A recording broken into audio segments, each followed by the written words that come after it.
বাংলাদেশ ব্যাংকে চাকরির আবেদন সংক্রান্ত আরেকটি গুরুত্বপূর্ণ ভিডিওতে আপনাদেরকে অভিনন্দন। আপনারা যারা বাংলাদেশ ব্যাংকে চাকরির আবেদন করবেন, আবেদনের নিয়মটা আজকে সম্পূর্ণ দেখিয়ে দিব, কিভাবে আবেদন করতে হবে এবং আবেদন প্রক্রিয়া শেষে আপনাদেরকে পেমেন্টের সিস্টেমটা আমরা বলে দিব, কিভাবে আপনারা পেমেন্ট করবেন। তো সবকিছু মিলে আমাদের পুরো ভিডিও জুড়ে আমাদের সঙ্গে থাকতে হবে। আপনারা যারা আমাদের চ্যানেলে নতুন, অবশ্যই চ্যানেলটিকে সাবস্ক্রাইব করতে হবে। আর আপনাদেরকে বলবো, আপনারা যারা দক্ষতা উন্নয়ন সার্টিফিকেটগুলো গ্রহণ করতে চান, আমাদের ওয়েবসাইটে কোর্সগুলো দেওয়া আছে, computer, electronic, house wiring, housekeeping ইত্যাদি, এবং অনেকগুলো কোর্স দেওয়া আছে। আপনারা চাইলে সেখান থেকে কোর্সগুলো করে সার্টিফিকেটগুলো গ্রহণ করতে পারেন। দেশে বা বিদেশে যে কোনো জায়গায় আমাদের এই সার্টিফিকেটগুলো আপনারা ব্যবহার করতে পারবেন, কারণ হচ্ছে এগুলো 100% অনলাইন ভেরিফাইড। তো আমরা চলে যাচ্ছি আজকের বাংলাদেশ ব্যাংকের আবেদনের মূল ভিডিওতে।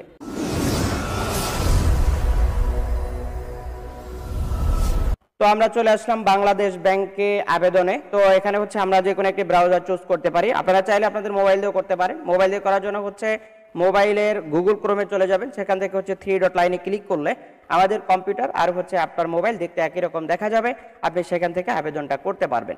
তো এখান থেকে হচ্ছে আপনি জাস্ট এই লিঙ্কে ক্লিক করবেন, লিঙ্কটি আমাদের ডিসক্রিপশনে থাকবে।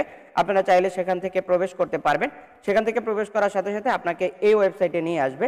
তো এখানে আসার পরে হচ্ছে আমরা দেখতে পাচ্ছি বাংলাদেশ ব্যাংকে তো প্রচলিত নিয়োগ বিজ্ঞপ্তিটি আমরা প্রথমেই দেখতে পাচ্ছি, সিনিয়র অফিসার জেনারেল। তো আমরা হচ্ছে এই পদে আবেদনটা করে আপনাদেরকে দেখাবো। তো আমরা এটাতে আবেদন করার জন্য আমরা অ্যাপ্লাই অনলাইন অপশনে ক্লিক করতে হবে। এখানে ক্লিক করার সাথে সাথে হচ্ছে আমাদেরকে এখানে নিয়ে আসবে। এখানে আসার পরে হচ্ছে আমরা দেখতে পাচ্ছি এখানে হচ্ছে অ্যাপ্লাই অনলাইন অপশনে আমরা ক্লিক করতে হবে। তো অ্যাপ্লাই অনলাইন অপশনে ক্লিক করার সাথে সাথে আপনাদেরকে এই তথ্যগুলো দেখাবে।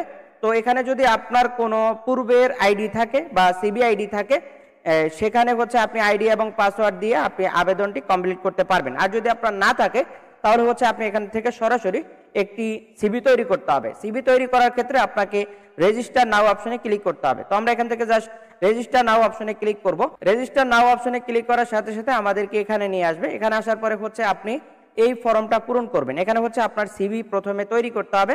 সিভি তৈরি করার পরে হচ্ছে আপনাকে তারপর হচ্ছে অন্যান্য যে তথ্যগুলো সেগুলো হচ্ছে আপনাকে পূরণ করে আবেদনটা কমপ্লিট করতে হবে।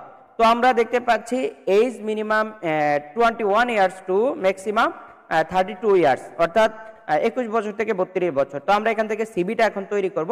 সিভি তৈরি করার জন্য আপনাকে জাস্ট এখান থেকে যেটা করতে হবে সেটা হচ্ছে সকল তথ্য দিয়ে পূরণ করতে হবে। তো আমরা এখান থেকে প্রথমে হচ্ছে নামটা বসিয়ে দিব, তারপর হচ্ছে এখান থেকে জেন্ডার সিলেক্ট করব, তারপর হচ্ছে এখান থেকে ন্যাশনাল আইডি কার্ডের নাম্বারটা দিতে হবে। তো আমরা এখান থেকে ন্যাশনাল আইডি কার্ডের নাম্বারটা বসিয়ে দিব। আপনারা আপনাদের মতো করে মানে হচ্ছে সঠিক যে তথ্য সেগুলো হচ্ছে বসিয়ে দিবেন। তো আমরা এখান থেকে আইডি কার্ডের নাম্বারটা বসালাম। তারপর হচ্ছে আমাদেরকে দিতে হবে ম্যারিটাল স্ট্যাটাস।